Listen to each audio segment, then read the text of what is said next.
Hi everybody, my name is Victoria and I am a fine art artist, illustrator, and art teacher, and welcome back to another series of art tutorials. So thank you for coming back. So today what we're actually going to talk about is value tones. So what are value tones, and also a little bit about how to use it and apply it with the things that you want to fill in with shading or even coloring. But for value tones, we're going to kind of concentrate more on shading, so it's going to be more or less in black and white. So let's get started. So what we're actually going to talk about first is what is value tones. So that's pretty important there. So what we're going to do here is that we're going to kind of search up some things over here so we kind of get an idea of like what in the world we're getting ourselves into. So basically, as you can see on the example that I'm showing you guys right now, so value tones is basically a bunch of gray tones, to put it very simple. So there's no color to it. Values is strictly kind of from dark to light. So as you can see over here, we have something that's kind of like from black to white. And then you also have like all the like in between with the in between grays, which we call middle value. And then there is a low key and a high key. So the low key would be considered anything that's like a lot darker, and then the higher keys would be a little bit something that's like a lot brighter,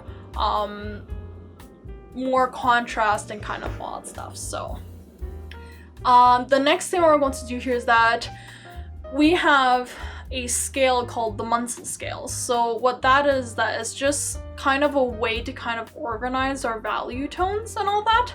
So what happens that the Munsell scale has 10 different, or kind of like 11 if you want to count 0. So there's like 10 to like 11 different gray tones that you can actually use and shade in your drawing with. There are some cases where there's actually only 5 scales. So depending on like how wide of a range you want, and definitely how ranges work is that the more the different tones you have, the more realistic it's going to look. Instead of, if for example, if you had 5 different value tones, everything's gonna be a little bit flatter because you're kind of categorizing everything so that it kind of relates to one of the tones, one of the gray tones. Okay, so now that we got a better idea of what value tones are, once we have that, the next thing we want to kind of ask ourselves is, how would we use our tones? So it's pretty easy. What I usually call it is match the tones. So what we're going to do now is we're going to kind of jump into a little bit on how do we use match the tones. So it's kind of like match the color, you know? So I don't know if you guys did that when you were younger, where you had one color and then you would have 3 different other colors, for example. So what you would actually want to do here is that you would want to match the color that you're looking for and then see which of the 3 is the best match. So basically what we're trying to match here is this blue. So which color would be the best match for this blue? Well, definitely the blue one, right? For anybody who picked any of the other 2 colors, you gotta practice more.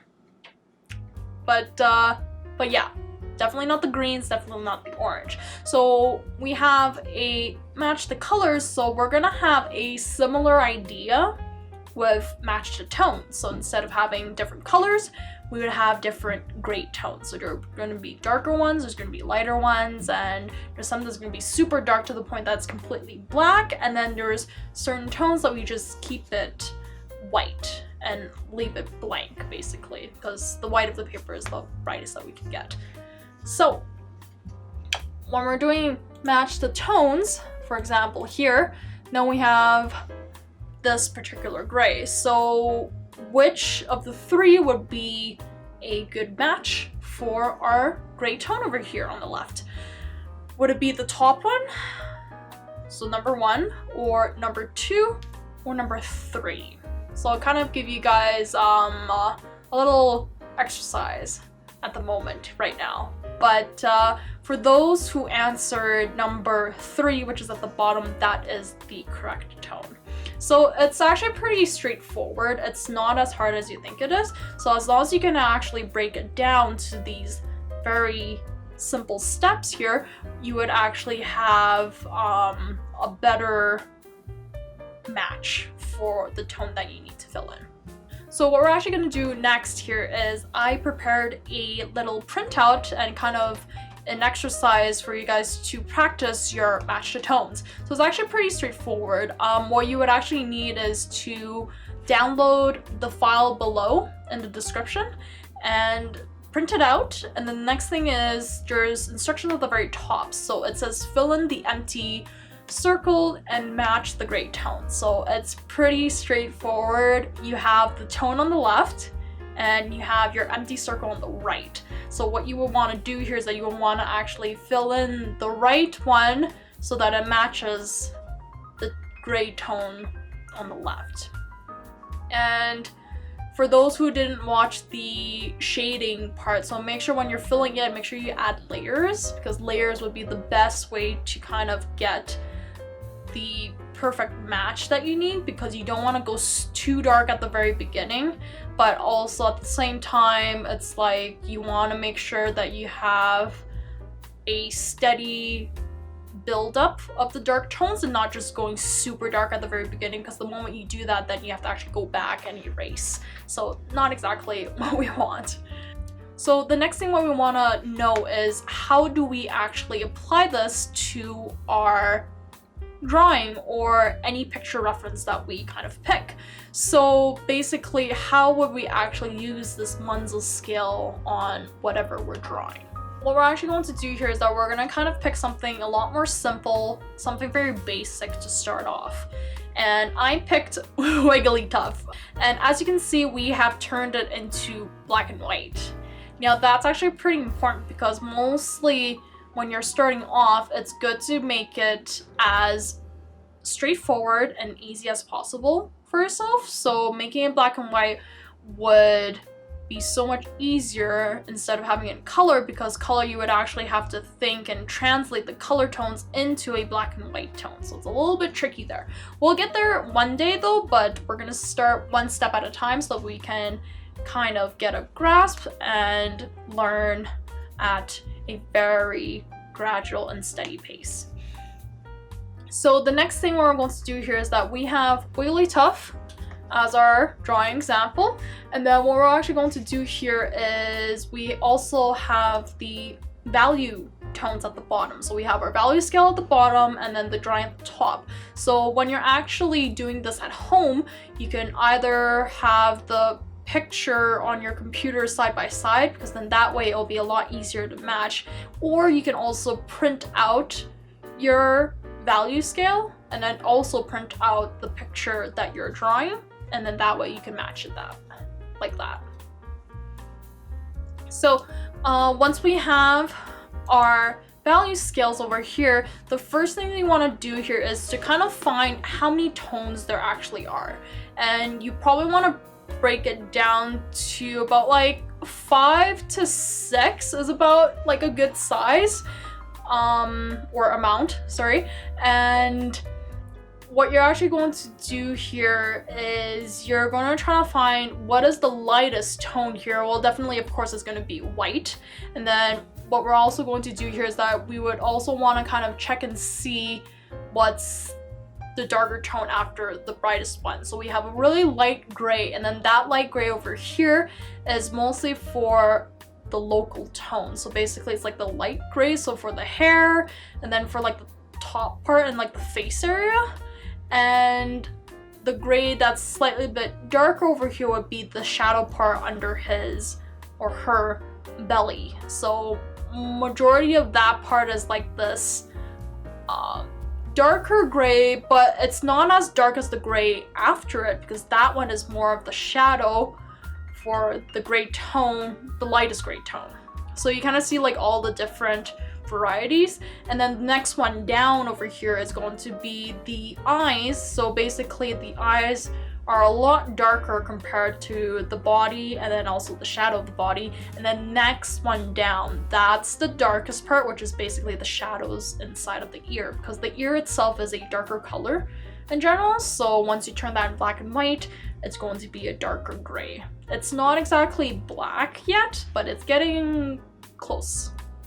So now that we have all our gray tones and we kind of located, okay, there's about 1, 2, 3, 4, 5, and then if you want to add white, then there's probably 6 different tones that we need to find. So the next thing we're going to do here is we are going to actually kind of move those tones to the bottom. Well, you don't have to move them, but I'll just kind of mention it. So the bottom ones are the exact same tones that you see on the right side over here. And then what's happening is that you want to take these tones and try to see where you can actually categorize these gray tones to the value scale. So as you can see, I drew some arrows to kind of help you out to see what would actually match a lot better. So if you kind of see over here, we have the one that's on the very right, which is the lightest gray that we have. So what would happen here is that's definitely a 9. So having numbers is probably a little bit easier for you guys to kind of categorize and all that. So the lightest part is definitely number 9, and the white would be definitely number 10. And then the next thing we're going to do here is the gray that's on the left, the next one, is probably something in between 8 and 9. So that would actually happen in certain cases where some of the gray tones don't exactly match any particular tones on the scale, but what you could do here is that you can kind of like put it in between the two tones that you kind of think it's probably in between these two. It's lighter than 8, but it's a little bit darker than 9. So that's where in certain cases you would want to kind of see what would work a lot better. And then the next one down over here, what we have is a number 7. So that's our kind of like our middle gray tone, and after that everything goes a lot darker.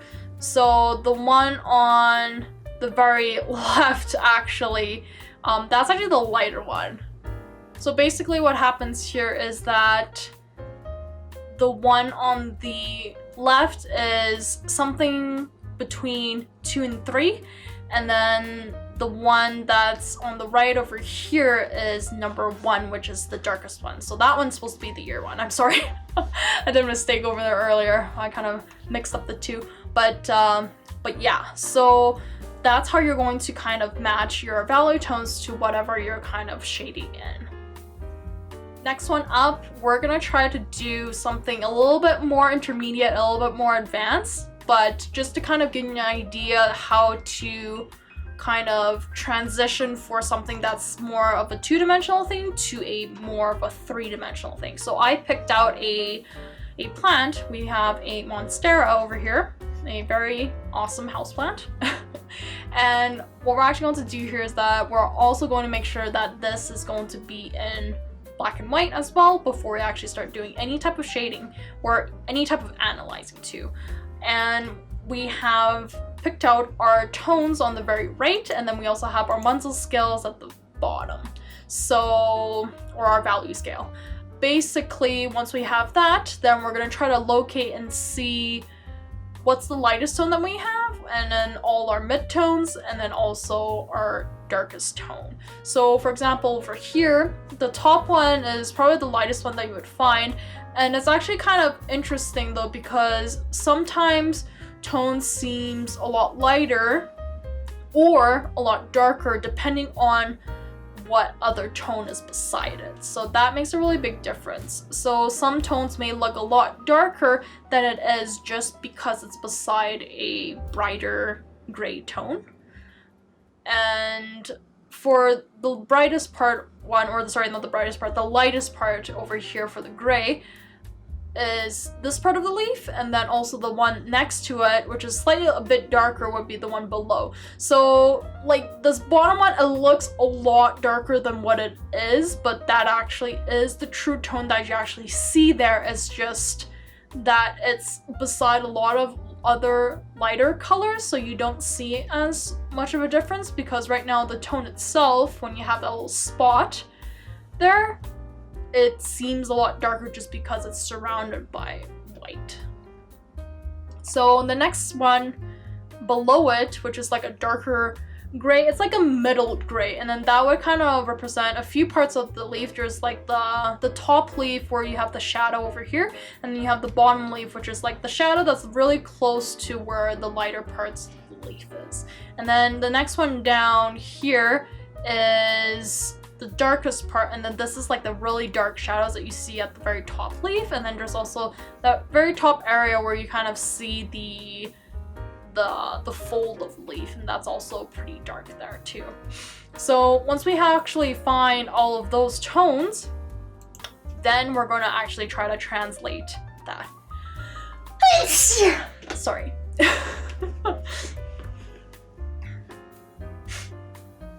Okay, so next thing we're actually going to do here is the same thing with the wiggly tuft. So same idea, we have our value tones at the bottom now so that we can match it to the value scale.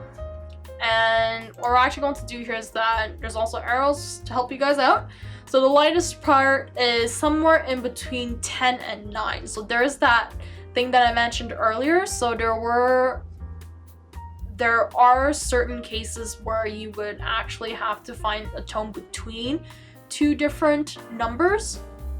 And that's actually pretty common, and it's more common with more realistic drawings because we have so much more range, and then it's harder to categorize them into certain particular tones. So there's a lot of in between, or what we would call mid-tones, in order to create a realistic illusion and kind of like a feeling that it looks very realistic. So the next one down over here is going to be number 7. So that was the closest one that I could actually match to. And then also we have here, the next one over here, this one is something in between 3 and 4. So another in between there. And definitely over here, what we have is something that's even darker. So number 2, but not as dark as any of the other ones. And then the darkest part, which is the shadow part, is just basically black. So we'll just categorize that as number 0. Just keep in mind that realistic drawings tend to have a lot more range. So I did not actually pick out all of the different gray tones that you can actually create for this particular picture, which is our monstera with the plant. And basically, if I were to do that, I would probably have like 100 different tones. So you would actually kind of have to play around and kind of see which gray tone matched the best, and also understand when does it get lighter and then when does it get darker. So you want to make sure that you kind of compare constantly between the picture and your drawing. That pretty much sums up for today's video. And what we're going to do here is that we're going to kind of have a little bit of a summary of what we've learned so far about value tones. So first off is, what are value tones? So that's actually a very important case where you want to understand what value tones are, and basically it's a whole bunch of gray tones from the darkest, which is our black, to white, which is our brightest, and all the other middle gray tones basically. So you got like darker ones, you got lighter ones, and yes. So the next thing we're also talk about is match the tone. So that's the method that you're going to use in order to shade in the gray tone that you want onto your drawing. Make sure you kind of practice that exercise that I included in this video, so have fun. Feel free to kind of try out as many times as you need, and then also look back at the video if you didn't quite understand everything from the first time that you've watched it. So that's a nice benefit from YouTube videos. Yeah. And then the next thing what we have here is starting off and kind of understanding how to use our value scales and how to apply it to a picture that we want to draw. Whether it's something that's two-dimensional like Pokemon, anime, manga, comics, or anything, because those ones are actually pretty nice subjects to start off with, and it's a lot easier before you actually jump into something that's a little bit more realistic and three-dimensional.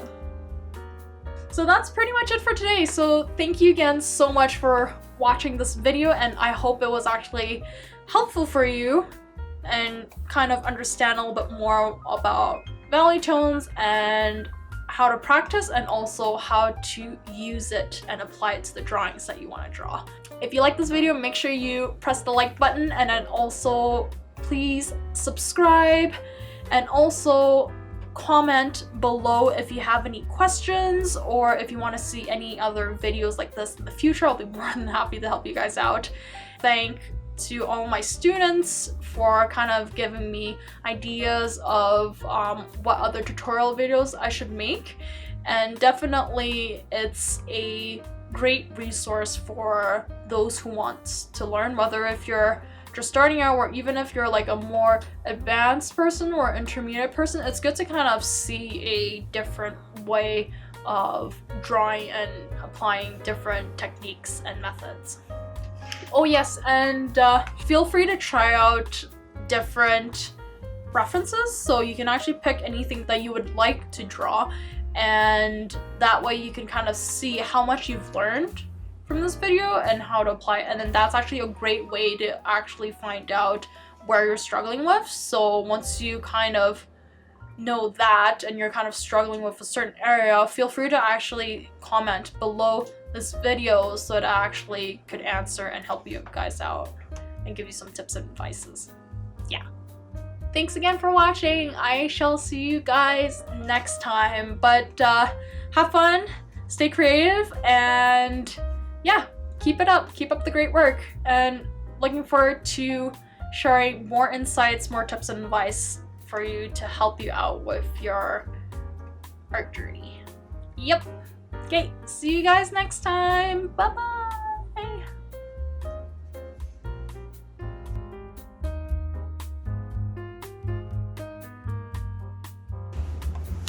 Okay, but yeah, that's it. Woo. Okay, I think so. That's pretty much it. Anything else that I forget? Anything else that I forget? No, that's the next video. No, that's it.